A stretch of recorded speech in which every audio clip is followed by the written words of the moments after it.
And so I'm just like, I think that if we dug deep in our hearts, I think we masquerade this addiction and this ego of our work, and we masquerade it as like impact, but really it's our own desire, and nobody else in our life is put first. Like our spouse isn't being put first. Well, I think a lot of the times our we think children it's aren't, our easier, friends aren't. It's easier to put out the fires in our business than it is in our home. Word. That's good. Yeah. Welcome to Big Business Mistakes, hosted by Brandon and Kaylin Poulin. Here, the most successful entrepreneurs tell jaw-dropping stories and lessons behind their biggest business mistakes so that you don't make them. Ditch the fake highlight reel and get the raw truths and golden lessons of what it actually takes to scale your business from those who have done it. This is Big Business Mistakes.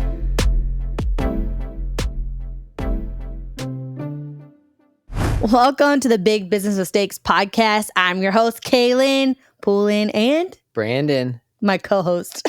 That was so bad. I feel like I wasn't ready. Brandon. Did I say it with a high pitch? Yeah, you did. Like my girly voice that you told me that I like, that comes out? Yeah, whenever he's like joking with me or like making fun or whatever, he'll be like, anyway, so in this episode today, we're going to talk about the lifestyle mistakes of us as entrepreneurs, especially when it comes to being married with kids. You know, when you're scaling a business and you're married or you're married with kids, like you have this whole personal element that comes in that like you're trying to juggle everything at once, right? And we made a lot of mistakes when it came to us being single and working together to then being married and working together. So this is kind of like, you know, maybe a little bit of against the hustle standard of what you hear a lot of the other business gurus out there teaching. I want to get personal on this one. Yeah. We're going to get personal in this show. Yeah. Like, I think like talking about that personal side, like what home life is, like how we manage that together. Yeah. So if you're married or you have children or you want to be married, have children, you're an entrepreneur, like this is going to be a good one. Yeah. I think there's some juicy stuff here. We're going to talk about whether you work with your business partner or you don't, like if your wife is in the business or your husband's involved in the business or not, like what does that home life look like as an entrepreneur? Yep. We're going to talk about trips that we go on and how we manage that. We'll talk about delegation, mistakes that we've made there. How we used to have no boundaries. How we've like managed it with our children. Like talking about making rich real. Yeah. And my Lamborghini. And you're like, oh my gosh.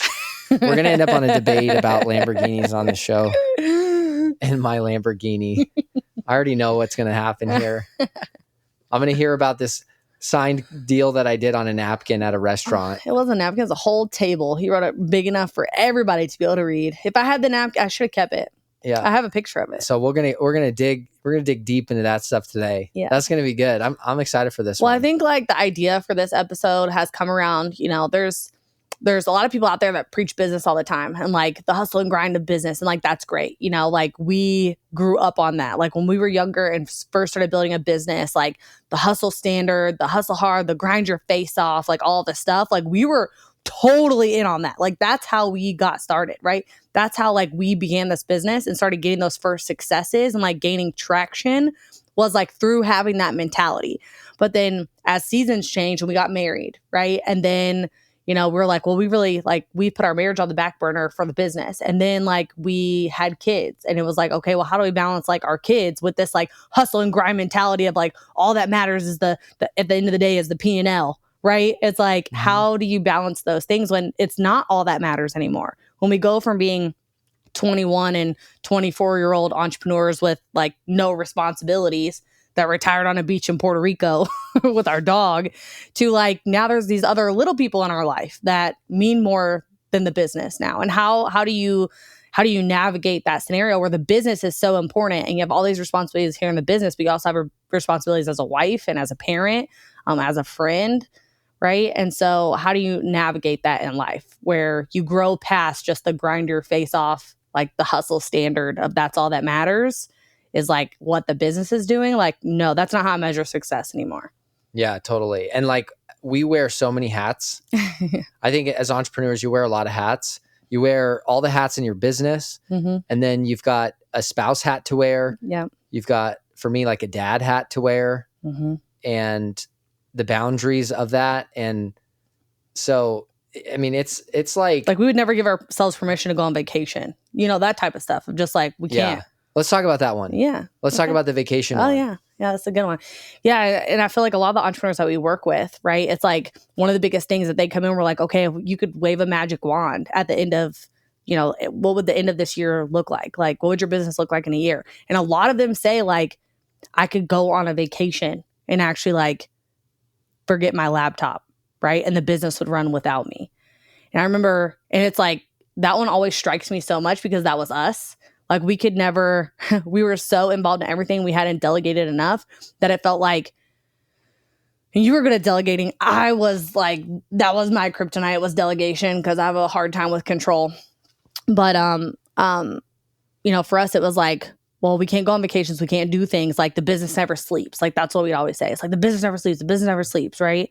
And so there was so many things that we said no to, or like vacations we didn't go on. And every vacation we did go on, we're both like on the beach with our laptops, like having to do stuff, you know? So how do you like get from there to now every year for the past, 4 years, 5 years? We've gone on a trip to Lake Powell, and it's two weeks. If you've never been to Lake Powell, Google Lake Powell right now. Yeah. It's 2 weeks where we have no Wi-Fi. We had no internet, like none of those things. And so we literally were like cut off from the business for 2 weeks. Like, people, that's like unimaginable to like the old us, right? Or maybe people listening right now is like unimaginable that my business is so well delegated that now I can like go on vacation for 2 weeks and literally check in on the Sunday that we like come back to the marina to get gas. Yeah. Yeah. I mean, it's interesting. So when you think about like lifestyle, right? I think fundamentally at the core of why we're entrepreneurs and we take above average risk for above average gain. Like, that's the definition of what an entrepreneur does and is. And I think it comes down to, I think we have this idea of freedom that we're going to have. We're going to achieve this place of we're free. We can do what we want when we want. And, you know, in a job, you can't necessarily do that. And then somewhere along the way, we just basically end up creating a job. Yeah. And in the beginning, it pays us less. A lot of times, a lot of companies, it pays you less. And then eventually it's just a really high paying job. And so, you know, that you work more hours in than a normal job, double the hours. It never turns off. Yeah. But, you know, it's interesting. So you have to position like that desire for freedom and lifestyle on one side. And then on the other side, guys, like, momentum is a factor. Yep. You know, like, it's not about the amount of hours, it's about the efficiency of your time. But at the same time, like, it's also about the amount of hours. And so, I mean, for me, I'm like constantly like, this is a moving target for me. And I think it's seasons, you know, and I don't think there's like a perfect answer, you know, like any detailed person, I'm like, well, what's the answer? It depends. It's like, what season are you in? You know, because there was a season where I remember when we first started the business that we just sold, and it was a season of like all day, every day. Yeah. Like, when we met, we were in a grind together. Yeah. Like we lived in Denver together, and we were literally on the phone 16 hours a day. Yep. And I remember we were in network marketing. Yeah. I remember when we moved, and people were like, "Whoa, what did you like about Denver?" And I was like, I don't know. Yeah. We didn't really see anything. Yeah. We just worked, you know? And it was sad, to be honest. Yeah. Like, it was sad for me. Yeah. And at the same time, though, it's like, well, I like working, you know? And so I think we listen, and some people are like, oh, you just hustle and you got to just grind it out. But then also it's like, well, if you have other priorities in life, then you have to set boundaries for those priorities of what you want. You know, early on, I didn't really have any other priorities. Yeah. But our marriage began to suffer. And then we had this like coming to Jesus moment in our marriage of like, we're just business partners living under the same roof. You remember that? I remember telling you that. Yeah. I sure do. Yeah. And it was this point where I'm like, we're roommates. like you have to tend. This is a call center. Yeah. I work at a call center. You live in a call center. I wake up and I work in a call center. Yeah. At my house. And you're just married to your business partner. But that's it. Yeah. And so I think if we're not careful, we end up on that. And I think this is like a deeper worldview, life value conversation. Yeah. Right. And so as Christians, like for me, I only do a few things. I do things that serve God. I do things that I like to do and want to do, and things that serve others in my family, and things that make money. Like those are the 4 things that I do. And so if it doesn't fit in those 4 buckets, it's like, I want to delegate it or I'm going to stop doing it. Right. And so I don't think there's a perfect answer to this question, but it's an interesting topic to navigate, because it's like, how do you balance the desire for growth and progress and work with the other priorities that you have in your life that ultimately are more important? But business is often like, to me, I think it's the number one most celebrated addiction that there is. Oh yeah. Yeah. That's such a good way of saying in it. society, like we celebrate the work addiction because it creates this outward appearance of success and fruit that people get to see, when we could be internally a mess, a wreck, depressed. And most of them are, just to say. Sorrow, right? Like I want success without sorrow. Yeah. Right? That's good. Like I want success without sorrow, because a lot of people that have success, but they have sorrow.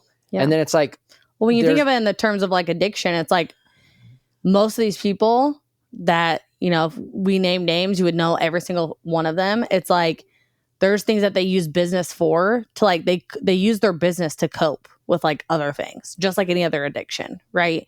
And it's like, oh, something's happened here, or dealing with this struggle. And so like more time and attention and energy and everything gets put into the business, because like, just like you said, like the fruit comes of it, right? So it feels like a win to cover these losses, when really it's like, and then we aspire to be like these people. And it's like, when you look a layer deeper, it's like, you don't know what their home life looks like. Yeah, you don't know what their home life looks like. And it's literally just a coping mechanism that's where they they put all of their mental energy into that. So they don't have to think about these other things. Right. And it's like, so you have to pay attention to like who you're aspiring to be, for what reasons you're aspiring to be them. Yeah. Cause you'll turn into them. Yeah. Like when you submit to an authority of listening and receiving instruction or philosophy or whatever from somebody, like you better want all areas of their life. Cause like you're going to reap not just in the business area, but through, you know, submitting to that authority and that mentorship, you're going to reap all areas of their life. Yeah. Like how they think about their marriage, how they think about children, how they perceive friendships, like how, like relationships, how they treat people, like all those types of things. Because then you start seeing life through the lens of another person. Yeah. Totally. And there's like, oh, like I don't attend family functions, right? Because my family doesn't understand me and my goals are more important. And I'm just like, okay, so that's cool, but that's a worldview where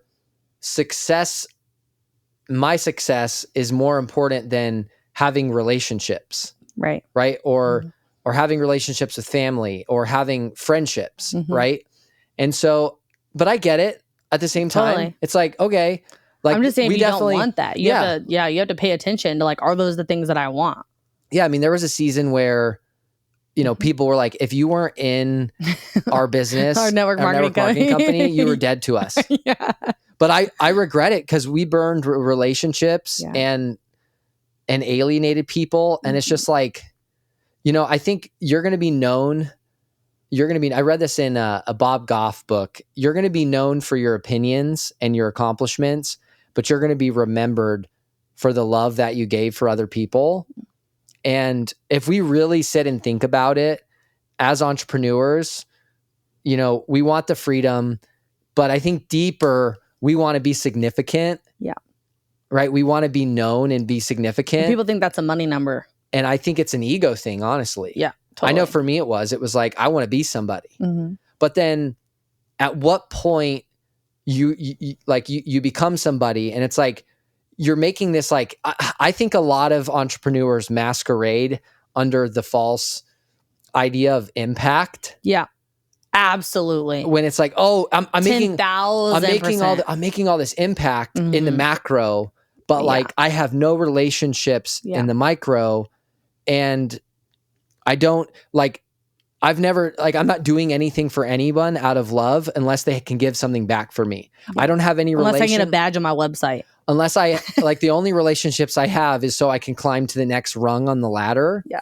Like I just don't believe in that. You know, and it's like, well, we did that in the beginning when we were both young and we were entrepreneurs, and like we did like that. We were like, I like to call it the hustle standard. Like that's like what we subscribed to. We subscribed to that mentality, and then at some point we were like, you know, we were in the place of like, no, we don't hang out with family and we don't spend time there and we don't do that because like they don't understand and they're against us and like they don't get what we're doing, all of that. And it's like we woke up one day and was like, then what are we doing it all for? You know, like if we're not gonna have relationships in our life, then it's like, okay, well now we know that we talk to certain family members about these specific things and we don't talk about business with them, right? Like there's a million other things we could talk about. And this is how we navigate that relationship is maybe it's not the business that brings us together in conversation. Maybe it's just simply like a Target trip. You know, like it can be other things. And so it doesn't matter if it's like, oh, my family doesn't get me, it doesn't understand me. It's like, no, but if you see and you want to have a family one day or you have one now, it's like they're going to see if you really believe that family is important too, you know? Yeah. And I'm going to be straight up. Like, I think our belief system on lifestyle and the other priorities we have, we will never be the most successful people. No. We will never have the most money. No. There will be people that are willing to sacrifice more because I think that it is sacrifice. You only have so many hours, but it's like, are your hours spent only on your drive, your net worth, your income generating activity, your growth? And I trust me, guys, like I'm an efficiency monster. Yeah. In that block of time that I've allocated, but outside of that, it's like, I want my children to know who I am. You always say, I want to be famous in my own house. I want to be famous in my own house. That's so good. I want my kids to know who daddy is. Daddy's not just wake up, go to work, come downstairs at 8:00 and kiss me good night. Like that's not who I want to be. And there will be people who will sacrifice more, who will, by sheer volume of hours, will beat me in the game of business, and I could care less. But they won't beat you in the game of life, babe. But I'm like, I want to say this on this podcast because the worldview is sacrifice everything for the future. For the bigger name. For the bigger name, like for the bigger business. Well, hold on. This is it. It's sacrifice everything now for the future. Delay gratification. And I'm like, yes, like we have to sacrifice for the future. But at what point have we arrived at the future that we've created so that we can prioritize the things in our current present moment? Yeah. And that's something that you're so good at. You're like present with people at whatever place we're at. And like, I'm over here like daydreaming about the future. And then I realize I'm like, yeah, like I went on this trip, but my brain was somewhere else. Yeah. And I'm like, this is a problem. You weren't there. There's no peace in that. There's no like, you're not present in that. And I'm like, guys, I'm the last person that's like, oh, be present. Like, that's not me at all. Yeah, it's like when you look back on a family trip you went on, our trip with friends, and you're like, we're like talking about all the stories that happened on that trip, and you're like, I don't remember any of that. I remember like being on my computer and like dealing with this problem or issue. Yeah. You know?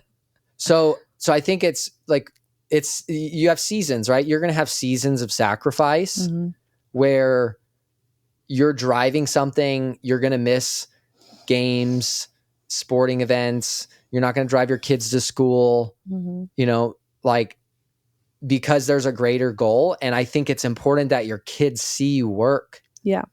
Right? Yeah. We talk about this all the time. Like it takes work. Yeah. But guys, like it's not black and white though. It's a season. And then it's like, okay, like right now, like we're in a season where our boundaries are harder than they used to be. Like, like the workday doesn't bleed over as much as it used to. And the phones get put aside. We have lunch with our kid downstairs. The other, like our oldest is in school, but like most of the time our 2-year-old is like having lunch with us and we have lunch together. Yeah. And which we never did before. Ever. In the morning, guys, I used to wake up. I used to roll out of bed and I used to go straight to my desk. Yeah. That was it. For years. For years I did that. And like nobody saw or heard from me until like 6:37 p.m. Yeah. And it was like I would work 12 hours a day, no problem. Mm-hmm. And I got a lot done. Yeah. That's for sure. Like, and like there's a whole nother internal conversation here about quantity of work versus the quality of work and the leverage you're creating in your activity that cannot be ignored. But in terms of the volume of our time and how we allocate our time,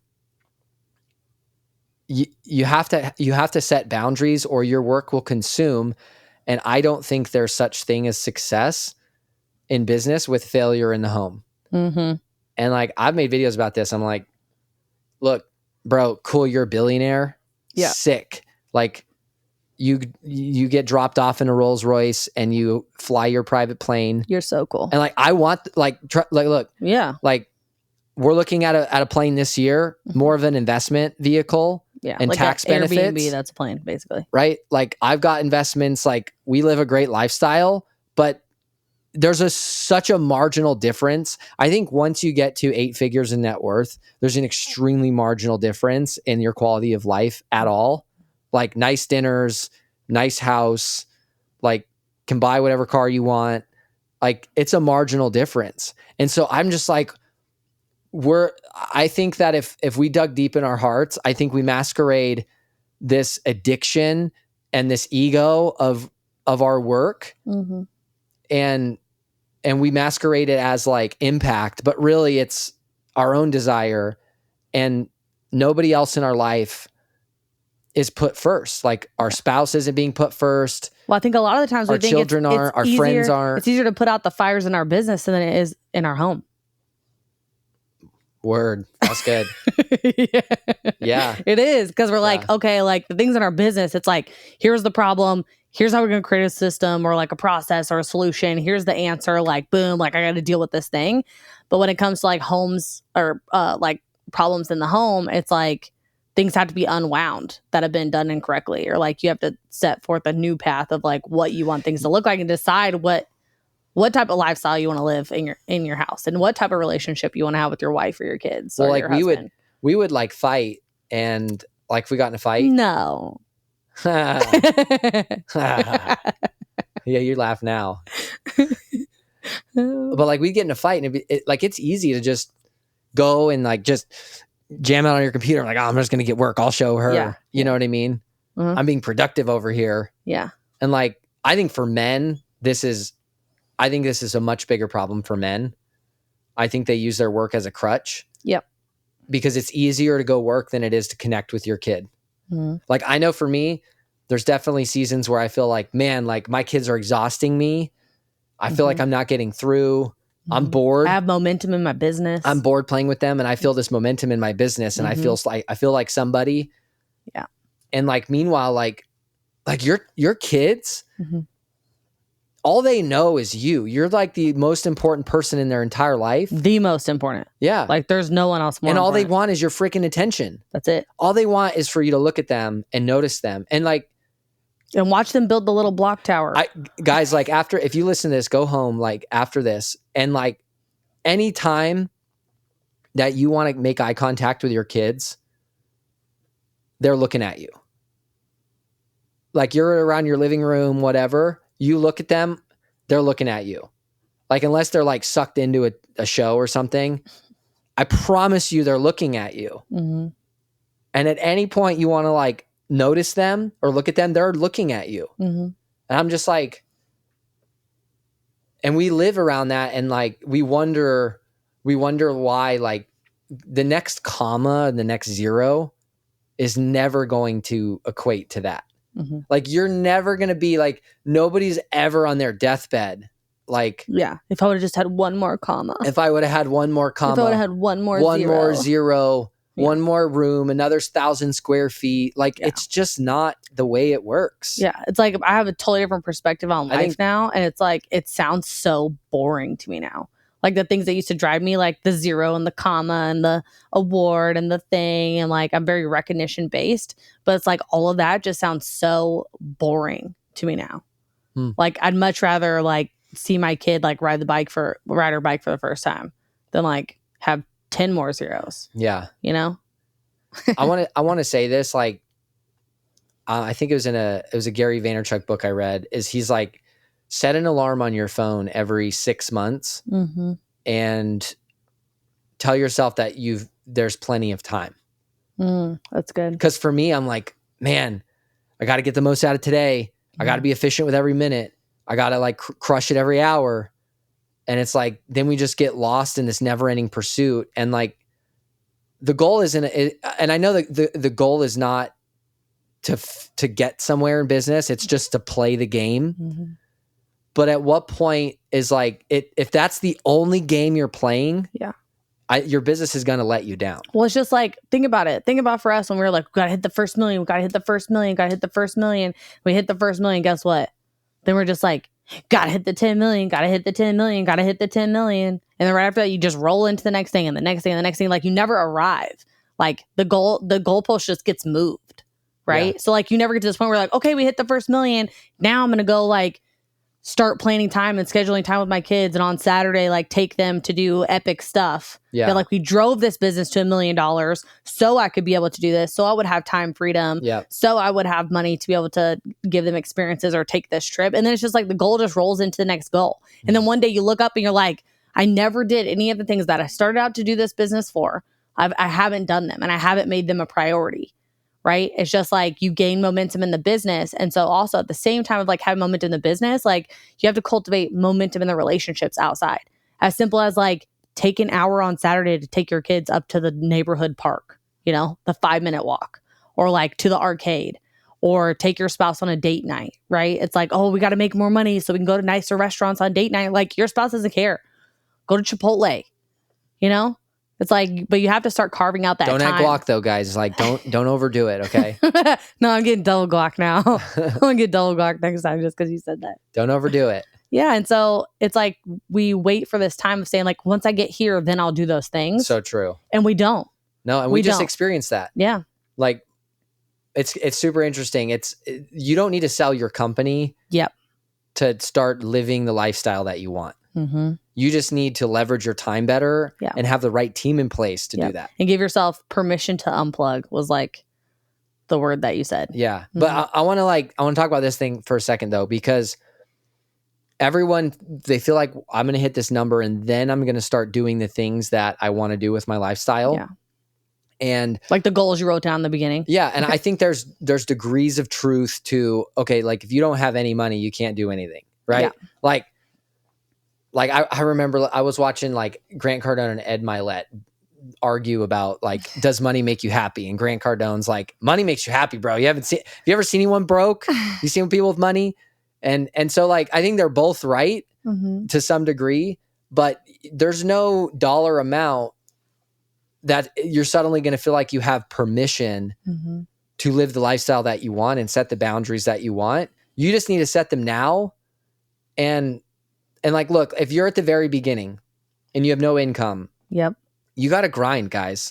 Business is a grind. Your little face off. But look, like recognizing the season you're in, and then, but like once you've created some space and some profit and some freedom there, like you can get out of that and set your boundaries and stick to them. You don't need to sell your company. You don't need to have millions of dollars in the bank.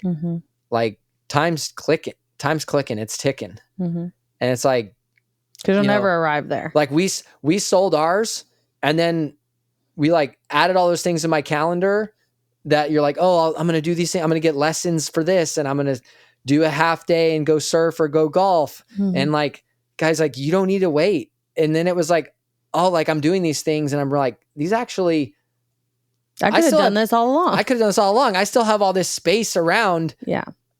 And then we jumped right into the next business venture because that's what we are. We're born to work.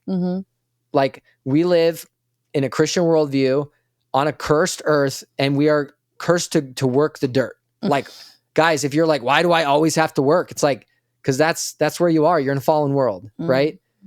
And you're not called to do nothing or to sit on your hands. You're called to use your talents and multiply them and not bury them in the sand. Yeah. Right.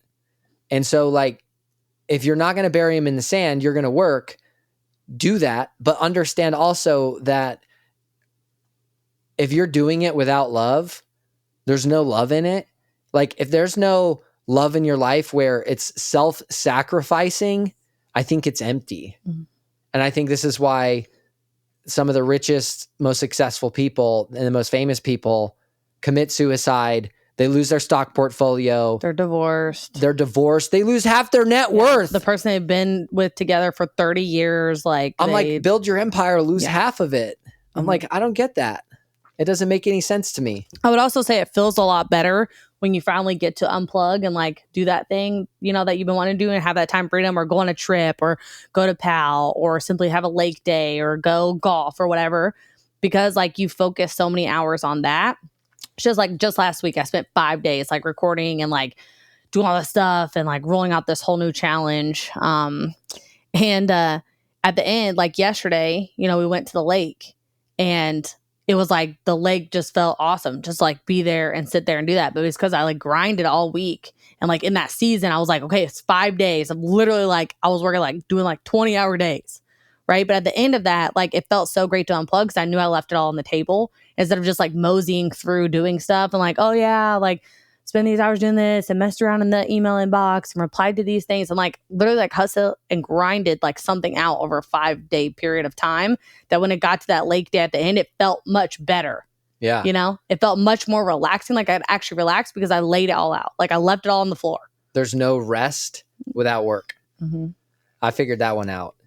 Like we had a couple weeks there where we really didn't have anything going on after we sold the business. And I was like, man, I'm going crazy. Yeah. Like, guys, there's no rest without work. Mm-hmm. But if it's all work and there's no rest, there's no time for love, there's no friends, there's no one to celebrate with, like, you're going to be freaking alone. You're going to be lonely. And so, like, I want to talk about this because I want to give people permission because in the entrepreneur world and universe of social media and, like, the algorithm serving you up people that you follow for business advice. Yeah.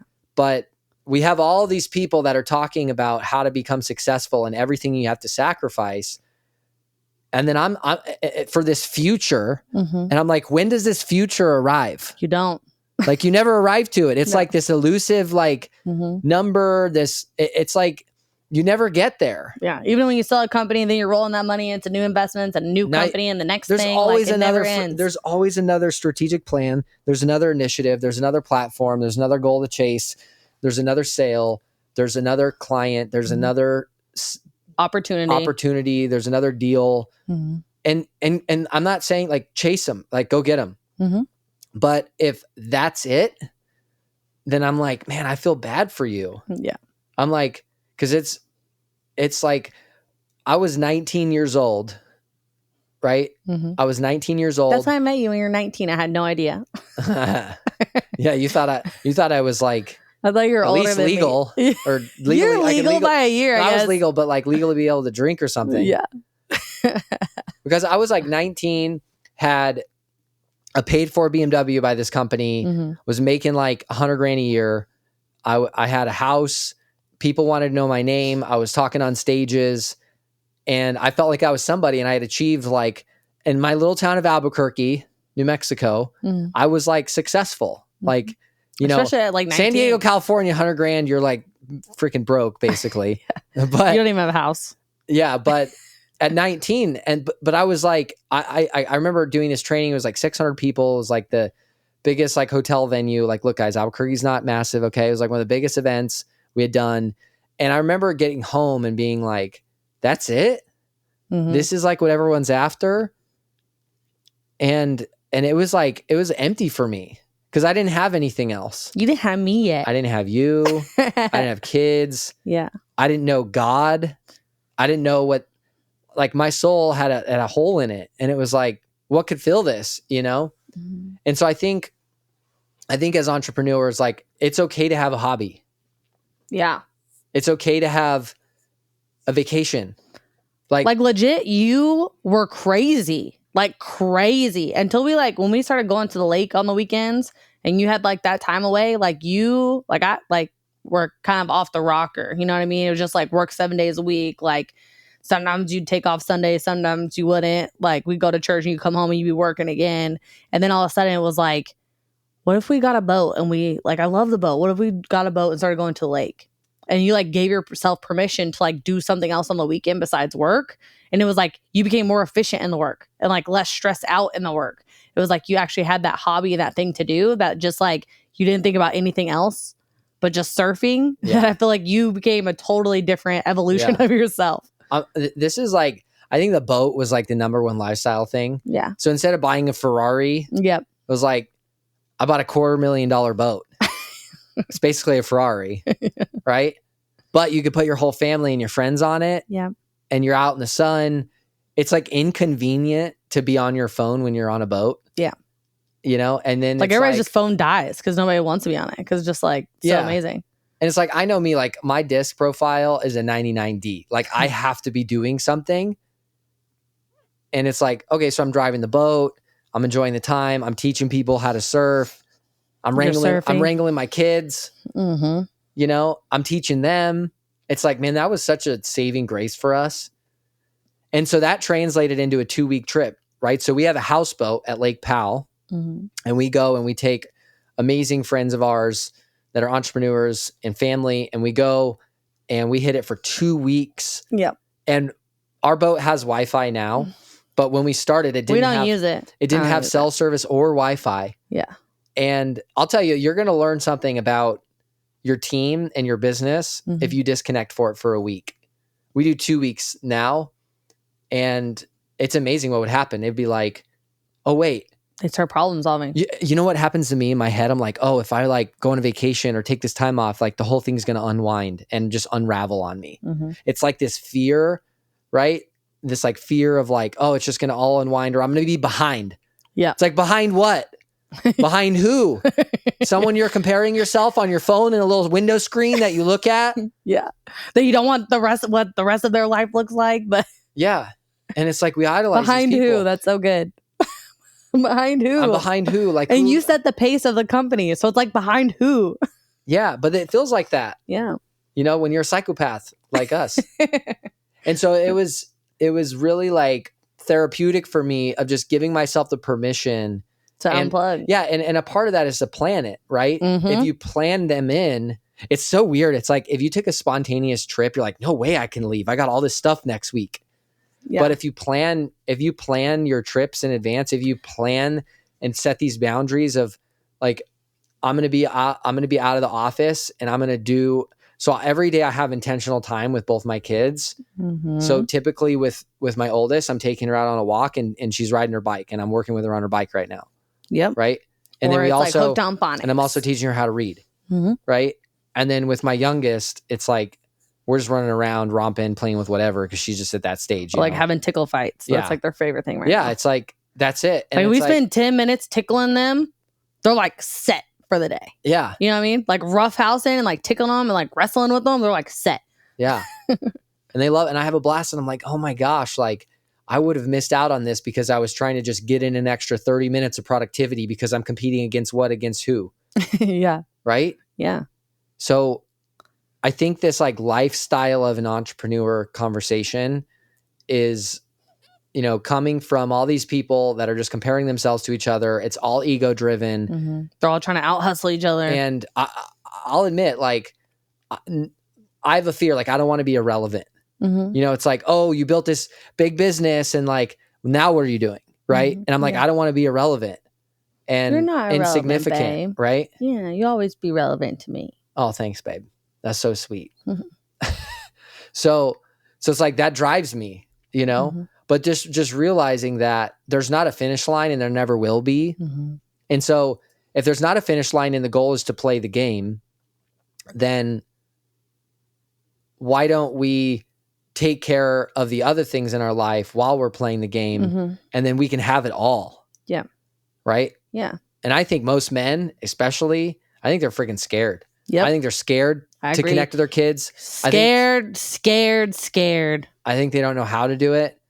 I think it's easier to work the business. The world will celebrate. It's easier to deal with your employees than it is with your children most times. And your wife. Not in your house. Definitely your wife in this house. Definitely. Yeah. I'm worse than the children. Yeah. What? You're supposed to say no. I was? Yeah. Nope. No, I'm basically your third toddler. Just kidding. You're my third toddler. I'm your third toddler, like emotionally. You're my third toddler. They're like with simple. your food You're a on the little more table. complicated. Them, I'm like, it's like, I want this food. I'm like, all right, we're explaining to you why you don't eat sugar all day. With you, it's a little more complicated than that. Yeah, and when you eat food and it ends up all over the table, worse than the 2-year-old. I do make a mess when I eat. Yeah, for some reason, I don't know what your deal is. Like you got the biggest plate on the table. Because I'm aggressive. I do. I have a bigger plate than the kids do. Yeah, and all of your rice is all over the table. Well, the kids have like the little plates with the segmented parts to the plate. Listen, our 2-year-old eats with her hands and makes a less of a mess than you do. Yeah. It's because I'm aggressively eating. Guys, Kaylin and I have the worst problem eating fast. Like we scarf our food. I don't know. We're just like... We're working on it. We attack our food like it's it's going to expire in 3 minutes. Yeah, like it just is going to evaporate. Like it's going to disappear, like we're in prison or something. And someone's going to steal it from us. The other thing that'd be really good to talk about is how to make rich real. Like, so, for us, it's like, okay, everybody listening might be like, okay, I got it. Like I should prioritize these other things. Do. Yeah. And Jim do use the line and ask like, how do you make rich real? One of our great friends, Amazing Wealth Group. Amazing. But he asked that question, right? How do you make rich real? And so love that. For me, like, I think we've done this. Once we started to prioritize other things besides just like, bottom line and how big is the business and how are we in comparison to like everyone else that's growing around us? Like, and we stopped kind of taking our eye off of that ball and started putting it on like our actual lifestyle as entrepreneurs and what we actually want out of owning our own business and going back to that goal list and saying like, okay, here's the things that we had a business for, why we wanted the time freedom, why we wanted to make the money, the things that we actually wanted to do. And then we started creating experiences out of it, right? And that's kind of how we'll talk about how we made rich real. But you want to explain like making rich real, like what that means? I think you did a great job. Oh, okay. I mean, it's like, okay, you make money and you have money. And then what is it? How do you make it real for yourself? Yeah. To where it's not just like in investments or like in, maybe it is investments for you, but like, how does it like come to fruition of like, I can feel it? Yeah. How do you make it real and translate for you? And one of the ways that we got to do that, one of the ways that we got to do that was with our family. And so I remember I was at my my aunt's house. My grandfather was there. It was like Thanksgiving or something. Yeah. And I was like, he's like, he just turned 90. He was turning 90 at the time. Turning 90. Yeah. And I was like, Grandpa, 90. I was like, if you could go anywhere and he's from Albuquerque. He was an entrepreneur. He had a judo club. Yeah. Created the first judo club in New Mexico and toured with, what's his name? Everybody knows it. What's the karate guy? Chuck Norris. Chuck Norris. Yeah. Yeah. Toured with Chuck Norris. Like it wasn't as good. He trained at the Kodokan, right? Yeah. He trained at the Kodokan in Japan and like with all the like crazy, intense Japanese dudes that were just insane at martial arts. And he just wasn't as good of a marketer as Chuck Norris or whoever did marketing for Chuck Norris. Yeah, but your grandpa was the real Chuck Norris. But he was like the real Chuck Norris. And I was like, hey, Grandpa, if you could go anywhere on a trip, like where would you go? And he's like, wow, I've never thought about that. And he was like, on a cruise. I've never been on a cruise. And I was like, really? He's like, yeah. And it's like, well, like where? Like where would you want to go on a cruise? Like the Caribbean or like Europe? And he's like, yeah, like the Caribbean. And I was like, all right, well, we're going. He's like, what? And I was like, yeah, we're going to go. I was like, I'm going to take you on a cruise to the Caribbean. Yeah. And so we took your grandma too. Yeah. So we called up my grandma. We planned the trip. How old's your grandma? My grandma at the time, I think was like 86. She just turned 90. So we got 86 and 90 and we're like, okay, we got money. Like, let's take them. Yeah. And so we paid for them. We did like the chef's dinner. The captain's dinner. Yeah, there's only like 12 people at the table.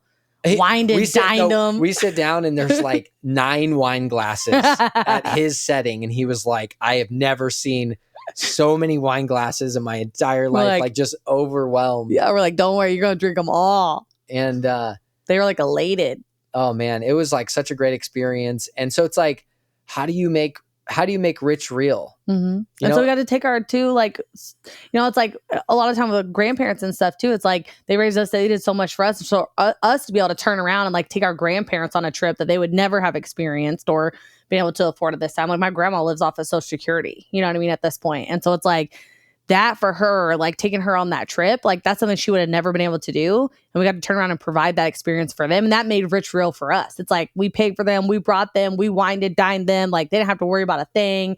They had captain's dinner, like that whole experience.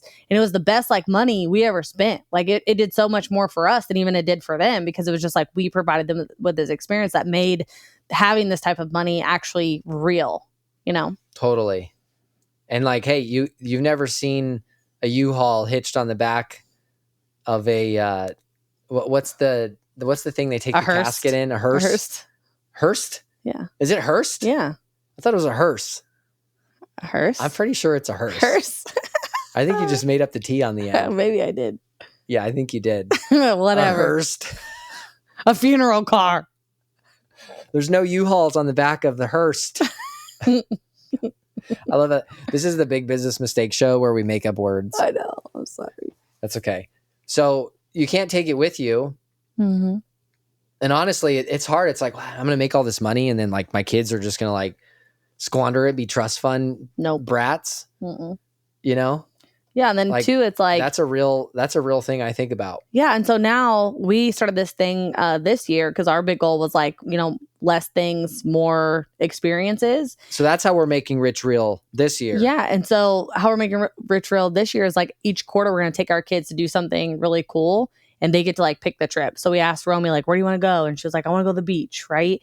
And then we found like this other really cool experience where it's like you go stay at this inn here in Texas where they have like giraffes that you can like feed, like have breakfast with, and they come up to your window and you can feed them and like all this kind of stuff. And so instead of like having the things, it's like we get to create these experiences now, and you have to like plan out those experiences, but those are things that people never forget. So after this episode, like go sit down and be like, how do I make Rich real in my life? Mm-hmm. And guys, it doesn't need to be extravagant, right? Yeah, maybe it could be a cleaning lady for your grandma. Like we did that for a whole year for my grandma. Oh, it was like the joy and elation of... She'd call me every time the cleaner showed up. No joke. She'd call you crying. Mm-hmm. Oh, this is so amazing. Yeah. It's like, it was a big deal. Yep. And for us, it was, we bought a pretty nice house. Like, that was like one of the things. We moved to Texas, and we're like in one of the best neighborhoods. Mm-hmm. And I'm like, all right, this is worth it. We have 2 acres. Mm-hmm.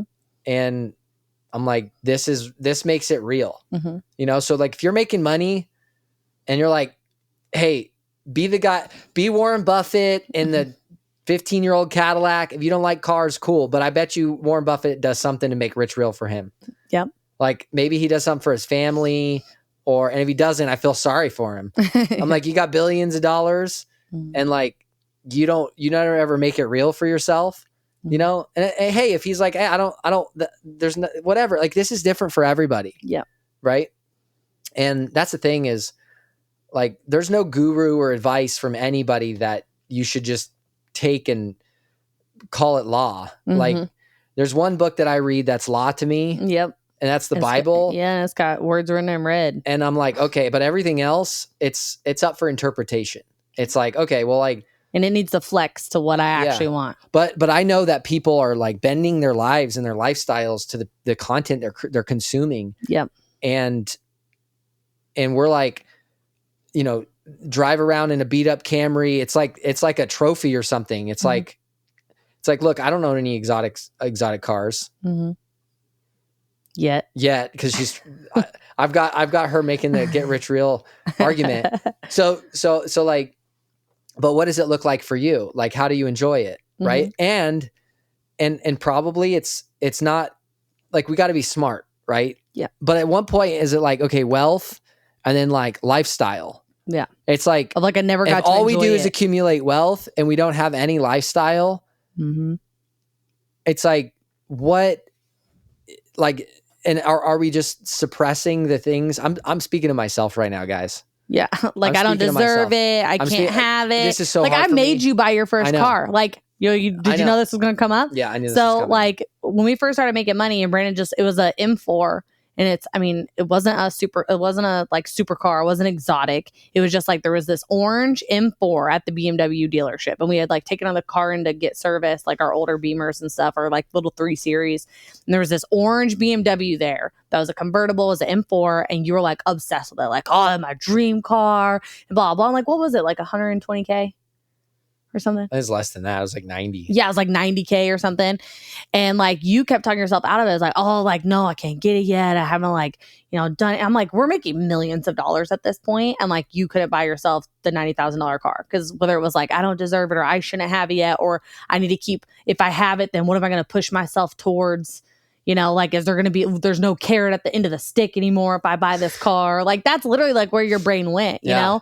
And I remember like going home to like, babe, you should buy the car, like get the car. Like, if we're making all this money and we don't do anything to enjoy the money or make rich real for us, like whether that's $90,000 car or it's like finally a family vacation to Disney World, right? Like whatever it is, it's like if we never do the thing for ourselves where we get to enjoy like the hard work that we're investing in, putting in the time and energy, and we never get to like reap a little bit of that reward, take some chips off the table to like experience something or have something that you've always wanted. It's like, what are we doing it for? If we can never take the chips off the table to go take our family on an awesome vacation or do that for our grandparents, it's like, what are we making the money for? Might as well just not even have it. Yeah. Right.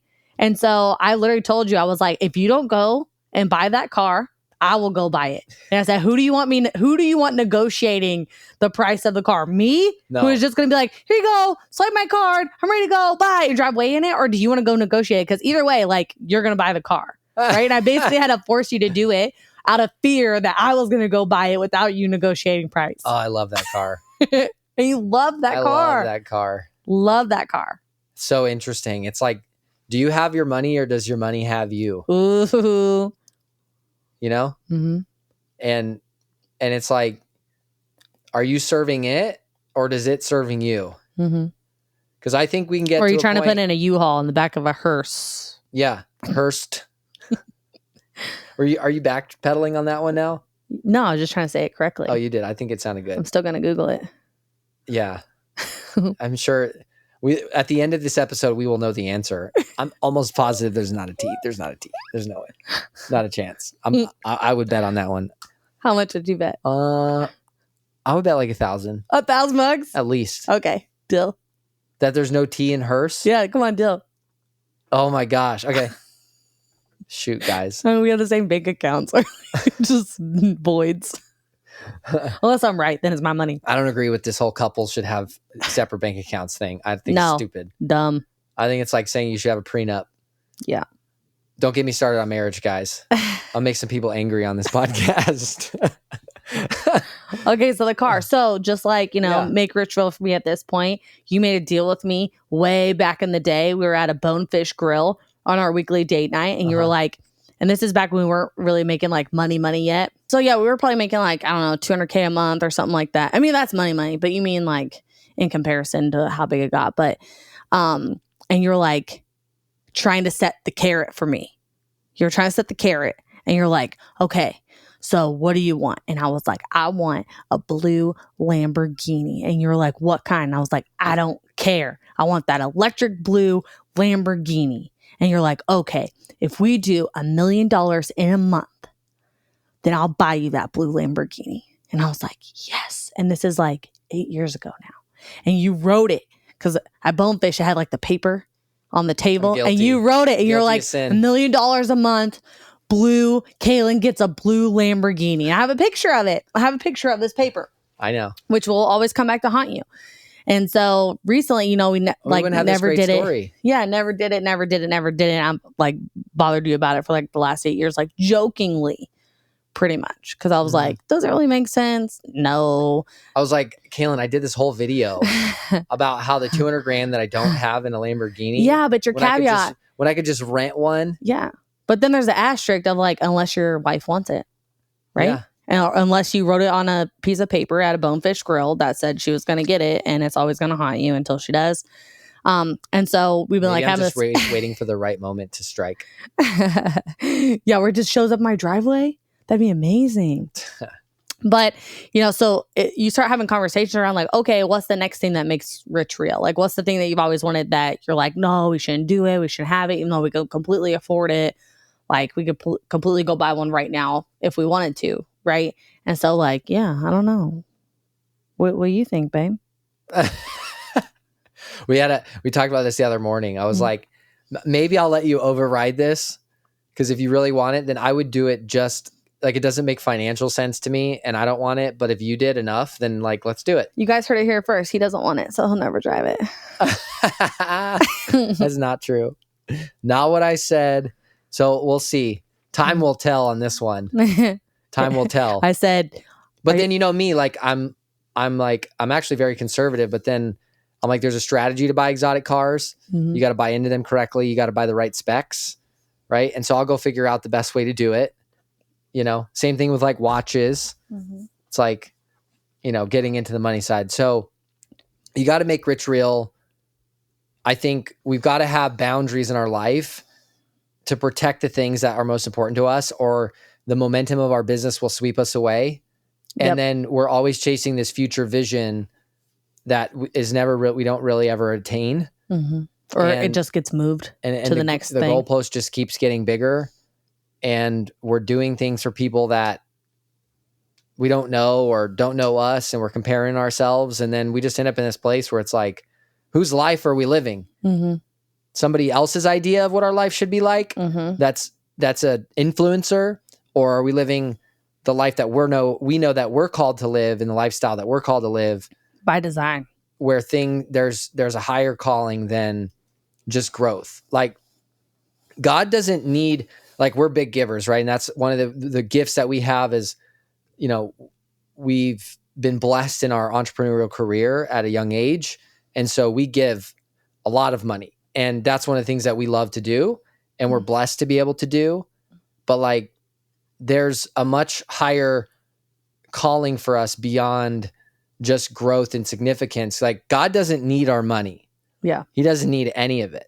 Like he went, you guys know that the world, like the Bible says that the entire universe is a handbreadth to God. So between his pinky and your thumb is the size of the entire universe to him. Like our dollars, he doesn't need them. He uses them and requires them from us, but he doesn't, it's nothing to him. Right.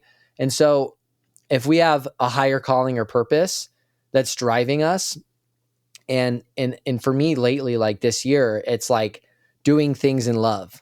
That was it for me. Cause like I can leave a trail of dead bodies behind me. You do. You're notorious of leaving a trail of dead bodies. I can. I'm just like, let's go.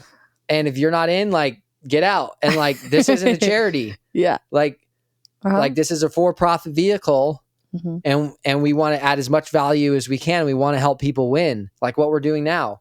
It's like, people are getting results, and they're going to get results, and we're going to do everything possible for them to get results. Yeah. Like the one guy who like already 6x his bottom line or doubled his profit margin. And yeah. And so it's like, that's what we're going to do. But there's more important things as well. Like, I want my kids to go to heaven. Yeah. Like, I want to be famous in my house. Yeah. Like, I want to be married to you for 80 years. 80? What happens after 80? Well, I mean, like, we're going to be pretty old. Well, so it's like, just say forever, infinity. Yeah. But if I don't prioritize or pour into those things, and the only thing that I pour into is business, then you're probably gonna have a sick business, but the rest of your life's gonna suck. Look, guys, like, I don't need to do the penny doubled every day for 30 days thing. Like, if you just like save a couple $100,000 a year, like, build your business, even if it takes you a decade, save a couple $100,000 a year. Like, you're never going to have to worry about money again. If you pay attention, if you focus on growth, like, anybody can spin up $1 million company in a matter of a couple years. All the information is available to you. There's coaches, mentors, people that have walked the path.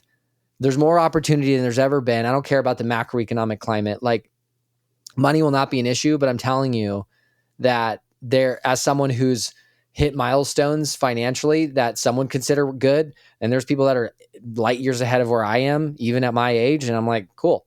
But like, I'm telling you, there's no amount of zeros that suddenly you're going to feel like you've made it to this place where you can do the things that you really want to do.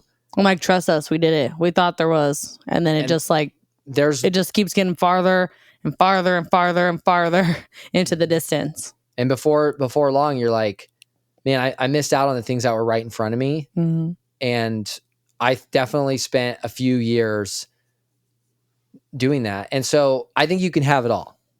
I think you can have the success and you can get more done in a day than other people do in a week because you're more focused. You can have it all of what you want. Yeah. Yeah. And you got to put the measuring stick down. Yeah. You got to put the measuring stick down of like measuring your definition of having it all with anyone else's. Yep. Love it. So good. This was like healing for me. I needed to hear this again. You know, like no matter how many times it's like, you're like, oh man, we're gonna do this podcast because we really just want to help people and add value and like talk about this stuff. But then it ends up just like, oh, this is a good reminder. It's easy for all the gurus and the people that you listen to get on a podcast and say all these great things. It's hard to live them out. Yep. You know, and so this is a good reminder for sure. Love it. You ready to wrap it up? Yeah. So we wrap it up with yeah, so if you enjoyed this podcast, make sure leave us a written review, 5-star review. Tell us like the biggest takeaway that you had or your biggest aha moment. And I think we're gonna and we one gotta more close thing. it up. We're on YouTube. Yeah. So if you guys want to see the video version of this, and see all these funny faces I'm making. There's a lot of faces that I'm like eyeballing. There's some eye rolling too. Yeah, there's definitely some eye rolling. From me, for sure. On my side. All the eye rolling is over on the male side here. I definitely believe everyone thinks you're the eye roller in this conversation. They do, for sure. But check out the video. If you guys want to watch it on there, subscribe on YouTube. We still have to do your embarrassing moment, though. My embarrassing moment? Yeah, you got to think of one. Oh, I know a good one for you. Oh, that's dangerous. You know a good one for me? Can you think of one? Give me like a hint on it. Your shirts. Oh my God. It's not that bad. No, but I mean, it's kind of embarrassing. I mean, you do it in public all the time. There's a 50-50 chance. This is why you should watch on video because I'm going to stop telling him that he's doing it and then you guys can just see it for yourself. There's a 50-50 chance that my shirt's on inside out if you see every day in public. It's probably not 50-50. I would say nowadays you become more like conscious 10%? of it. Dude, one day you literally came out and you had been on meetings and you came out of your office and you were wearing a collared shirt inside out. No, I wasn't. Yes, you were. Collared shirt inside out with the collar up out of it inside out, like laying down like a real collar, but the shirt itself was inside out. So even the collar was upside down. So I've never like walked on stage with a shirt inside out or anything. Maybe you have. I just wasn't there to tell you. But I definitely ran meetings with like dozen people with like my shirt completely inside out, and it's probably obvious, like in person and on Zoom. Oh yeah, for sure. In person, remember one of our quarterly sprints? I had to take you back to your office. Oh my gosh! I was like, your shirt is on inside out. Yeah, I remember. Like that, you literally came out of your office to start like running the meeting, and I was like, she's like, Brandon, and just starts laughing, and I'm like, what? Like, it's like, look at your shirt. Like you literally came into the meeting. Like you waited until halfway through the day. Oh my gosh. See what the thing you find. I didn't want to embarrass you. That's all right. Now you're embarrassing me. The thing that I'm like so aggressive. Yeah. Like have you guys seen the like TikTok video where the guy's like, if you did everything aggressively, and he's like throwing his like clothes in his dresser, like sprinting from one place to the other, like sprinting across his house and like slamming doors, pouring his milk, like that's me. I was like, I saw it and I sent it to Kayla. I was like, this is literally me. Oh yeah. So like I aggressively put my shirt, like I'm like, everything's like a race. It's like, how fast can I put my shirt on? That's why it ends up inside out. So there you have it. There you have it, ladies and gentlemen. Thanks for joining us today, guys. Welcome to the Big Business Mistakes show. Thanks for having us. It's been a great show today. Leave us a review.